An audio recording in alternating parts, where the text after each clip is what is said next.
在朝鲜战场上，曾经出现过奇特的一幕：一名战士怒发冲冠，追杀60多名美军。到底发生了什么，才会出现如此惊人的一幕呢？大家好，欢迎走进历史之光。今天我将为您讲述志愿军单兵战力天花板林炳远的故事。1952年，林炳远响应号召，成为了志愿军15军29师816团9连的一位战士。这个来自四川南充的年轻人，这年刚满18岁。他也没有想到，未来他的名字会被世人铭记。入伍以后，林炳远很快被拉到了东北参加了训练。4个月以后，他们抵达了鸭绿江。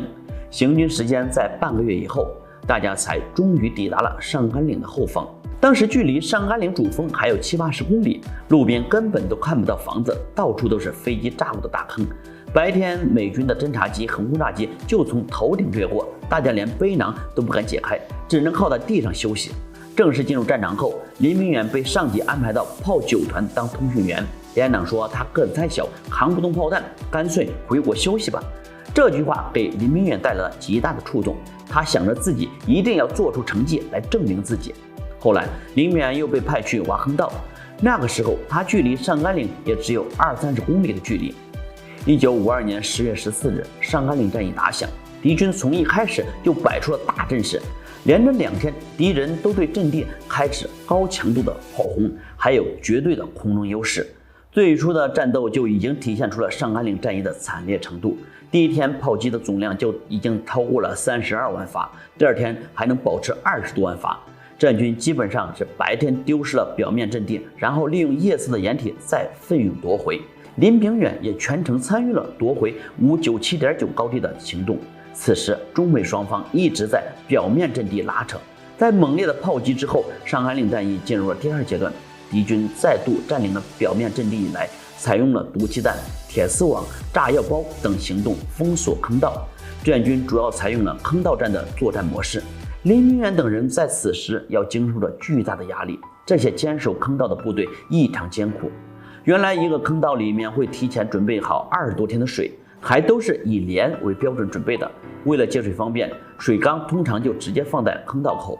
结果由于敌人投放炸弹，导致不少水缸被炸坏，造成了漏水的损失。在没有水的情况下，压缩、饼干等食物根本难以下咽。坑道里到处都是硝烟、硫磺、血腥的味道。但志愿军战士们就是在这样的情况下完成了坚守任务。10月30日，上甘岭战役进入了第3个阶段，强力反击。反击前2天，我军炮兵对2个阵地进行了猛烈的炮击。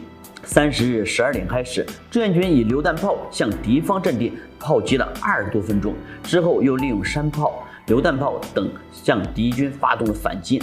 31日晚，林炳远所在的部队奉命夺回了597.9高地的2号阵地。任务细分下来，林炳远本人所接受的任务是爆破铁丝网，为后方的部队扫清所有障碍。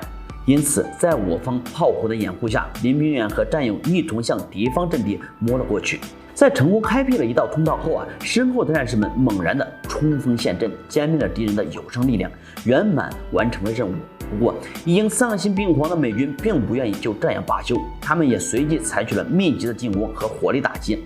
在这种情况下，我军的伤亡十分惨重。到了11月初，坑道里也仅仅只剩下了10几个人。可已经夺回的阵地，说什么也不会再放了。这是广大战士们用生命换回来的。在坚守过程中，又不断有战士牺牲，敌人不断进攻。林炳远也在一次炮击之后昏倒了过去。他醒来后，第一件事便是寻找自己的班长。这时他才猛然发现，阵地上除了他之外，连一个活人都没有了。看着身边朝夕相处的战友，他觉得就算是死，也要死在阵地上。于是他主动开始观察了敌情，发现有一股美军正在接近。这个时候，守在8号阵地的机枪班班长过来了，2个人共同对即将接近的敌人发动了猛烈的进攻。敌人被打退了3次，丢下了一堆尸体，再次逃窜。对方又采取了老路子，用大炮轰击阵地。这一次，机枪班班长牺牲了，他最后给林炳远留下的任务便是坚守阵地。到11月4日，林炳远已经一个人在阵地上坚守了4天，已经不记得打退了敌人多少次进攻。但一个严峻的现实摆在面前，弹药快没了，而且和后方的通讯也中断了。林炳远清点了一下弹药手榴弹还有6枚，爆破筒有2根，手雷1枚，这就是目前的全部家当了。5日上午，美军又出动了2个排向阵地发起进攻。林明远觉得，与其这样被动挨打，不如冲出去和敌人同归于尽，就算牺牲也要多拉几个垫背的。他把手榴弹全部插在皮带上，一手拎着爆破筒，一手拎着手雷，趴在战壕里静静地等待着，直到敌人冲到离战壕只有20多米了，他突然从战壕中跃出，朝美军冲了过去。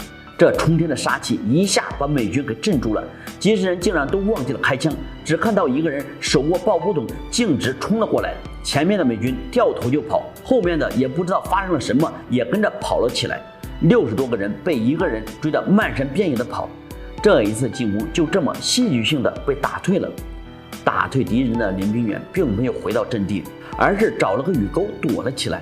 到了下午，美军又出动了2个排向山顶发起进攻，这次他们有了准备，在离山顶还有40-50米就不走了，一边架起机枪来拼命的向山上扫射，一边派几个人小心翼翼的向山上挪动。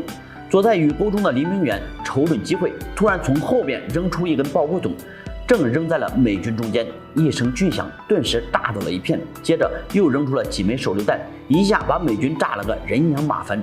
这次突然袭击很见效，美军一下子阵亡了20多个人，剩下的人叫喊着头也不回的往回跑。11月6日，6连终于赶到了597.9高地接防。此时，林明远已在阵地上坚守了5天，5天里，敌人始终无法攻破这个仅有1个人防守的阵地。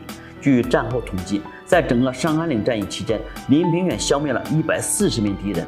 后来，他先后6次受到了毛主席和其他领导人的接见，被志愿军领导机关授予了特等功、2级战斗英雄、青年模范团员等荣誉称号。战场是残酷的，林明远也因为战争导致了7起伤残。如今已经90岁的林明远老人依然健朗，走进他的家中，还能看到一块“上甘岭上威名远震，孤胆英雄戎马一方”的牌匾，这也象征着老人过去的荣光。